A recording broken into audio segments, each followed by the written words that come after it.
Ouh. 120 secondes.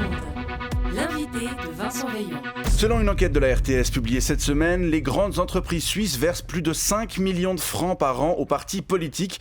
Les donateurs les plus généreux appartiennent au secteur de la banque, de l'assurance et de la pharma. Et s'ils communiquent le montant de leurs dons ou une estimation de ceux-ci, ils précisent rarement qui en sont les bénéficiaires. Un système relativement opaque qu'on va tenter de décrypter avec vous ce matin. Reto Tsenezorn, bonjour. Bonjour monsieur. Vous êtes membre d'Économie Suisse, vous siégez au conseil d'administration de plusieurs grandes entreprises suisses, dont certaines font des dons aux partis politiques. Ah oui, même toutes font des dons aux partis politiques. Les dons aux partis politiques, c'est une petite dépense indispensable pour améliorer la vie quotidienne des grandes entreprises. Un peu comme les dépenses d'alcool dans les couples. Hein. Une petite dépense, on parle quand même de dons importants, jusqu'à 1 million de francs pour l'entreprise la plus généreuse de Crédit Suisse. Oui, c'est un détail pour nous, mais c'est vrai, pour les partis, ça veut dire beaucoup. Alors quel est le but de ces dons ? Est-ce que c'est d'influencer la ligne politique des partis ?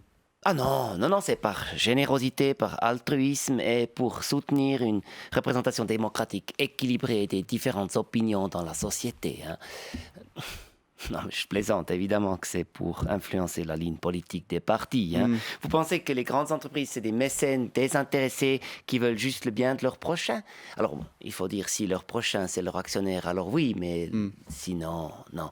Non, ces dons suivent une logique qui est purement économique. Hein. Si on donne 1 franc, c'est qu'on espère obtenir au moins le même montant en retour de manière indirecte grâce aux décisions mises en œuvre par les partis politiques. C'est logique, c'est économique. C'est pour ça que plusieurs des entreprises qui ont répondu à l'enquête de la RTS avouent donner plutôt aux partis qui soutiennent l'économie privée ou pour les assureurs un système de santé libérale. Mais c'est logique. Si vous êtes un assureur maladie, vous n'allez pas donner de l'argent aux socialistes dont le seul but est de vous empêcher de faire des profits sur le dos des assurés. Hein. Il faut un petit peu réfléchir. Non, on donne aux partis qui nous obéissent pour qu'ils aient plus du succès aux élections, pour qu'ils puissent mettre en œuvre leur programme qu'on a contribué à élaborer. Certaines entreprises avouent en effet chercher à influencer l'agenda politique à l'image de Novartis qui reconnaît chercher à obtenir des conditions cadres favorables à travers des dons, mais aussi à travers le dialogue avec les partis. Oui, le dialogue, ça c'est aussi très très efficace. Je pratique également le dialogue de temps en temps. Racontez-nous comment ça se passe alors.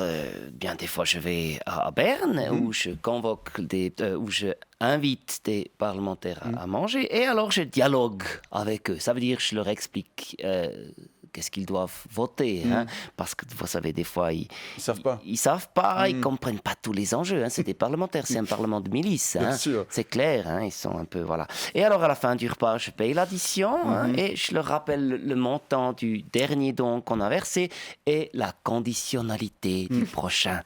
Ça fonctionne en général très bien. Je le disais en introduction, cette pratique des dons aux partis politiques est un peu opaque en Suisse puisque la plupart des entreprises contactées lors de cette enquête ne donnent pas le détail des récipiendaires de leurs dons. Oui, parce que toutes ces entreprises ont aussi des clients qui votent à gauche, par jalousie. Hein. Et alors, ils pourraient être choqués d'apprendre qu'une partie de l'argent qu'ils versent à ces entreprises sert à financer des partis avec lesquels ils ne sont pas d'accord, par erreur. Hein. Non, la transparence... c'est jamais bon pour le business, vous savez. Pourtant, cette transparence pourrait vous être imposée puisqu'une initiative de la gauche et du centre vise à rendre publics les dons de plus de 10 000 francs. Oui, ça ce serait très très dangereux hein, qu'une initiative comme ça passe. Ça mettrait, je crois, en péril le système. Hein.